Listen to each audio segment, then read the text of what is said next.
ازيكم عاملين ايه اخواتي وحبايبي؟ يا رب تكونوا بخير. النهارده يا جماعه جاي لكم بفيديو جديد ان شاء الله هيعجبكم جدا. بس لاول مره يشوف قناتي ينزل يعمل لي اشتراك في القناه ويفعل الجرس عشان يوصله كل جديد احنا بنعمله. بصوا يا جماعه، انا هقول لكم النهارده تجربتي مع الفخار. انا حبيت ان انا اجيب حلل فخار. تمام. الغطا بتاع الحله حبيت كده اجيب حلل كلها خطيان بدل ورق الفويل. تمام. وبعد كده جبت صينيه كمان، بس الصينيه جوه بصراحه في المطبخ.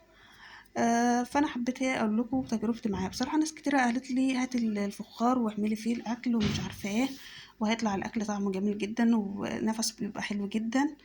فانا قلت بصراحه ايه اجرب، مع اني كنت قلقانه منه لان في ناس بيفرقع منها في الفرن او بيتكسر منها. ما كنتش حابه في الاول. بصراحه لقيت الاكل فيه جميل جدا وطعم حلو جدا جدا، بيدي نفس جميل جدا في الاكل. وكمان حبيت اقول لكم ان هو قبل ما تستخدموه لازم تحطوه في ميه سخنه. ده معلومه كمان من الراجل اللي انت بتشتري منه. تمام. علشان ما يعيش معاكي فتره طويله ان شاء الله. وكل حاجه طبعا لها عمر افتراضي ومش مش حاجه العمر يعني. تمام. فانا ايه، جبنا الميه سخنه بنحط الحاجه فيها لمده مثلا ربع ساعه نص ساعه، تكون ميه سخنه كويسه كده وتسيبيه. تمام. دوت بيخليه بقى طبعا مش يطقطق في الفرن معاكي.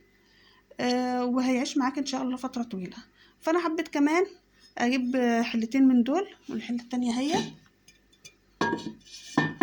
تمام. ممكن تعملي فيها محشي، ممكن تعملي فيها اي حاجة، رز بسمنة. الحلل ديت صراحة جميلة جميلة في الاكل. والصواني، وفي كمان هناك في اللي هي طواجن صغيرة خالص كده. طبعا انت بتحبي تجيبي ايه الاحجام كلها. فانا بصراحه حبيت اجيب حلتين وجبت صينيه. وكمان عايزه اجيب مثلا حاجات صغيره ديت بتعملي فيها برضو كيك كب كيك، حاجات من ديت بتنفع جدا. تمام. فان شاء الله لاول مره برضو يجيب الفخار وقلقان منه، يعمل زي ما قلت لكم كده، يحطه في ميه سخنه لمده 10 دقايق او ربع ساعه زي ما تحبي، ممكن نص ساعه كمان، ممكن ساعه. فكل ما هتطولي في الميه السخنه هيعيش معاكي فتره اطول. تمام.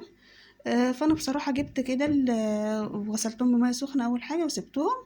وطبعا انت كده هتحطه في الفرن، مش تقلقي منه خالص ان شاء الله. هيكون كويس، مش هيطقطق منك. لان والله في ناس كتيره جدا بتستخدمه وبتحطه في الفرن، يا دوبك اول ما تحطه بتلاقيه فرقع ومش بيتحمل خالص النار. تمام. فاللي يعجبه الفيديو يا جماعه، اللي يعجبه الفيديو اعملي لايك للفيديو. اللي اول مره يشوف قناتنا ينزل يشترك في القناه ويفعل الجرس عشان يوصله كل جديد احنا بنعمله. باي باي.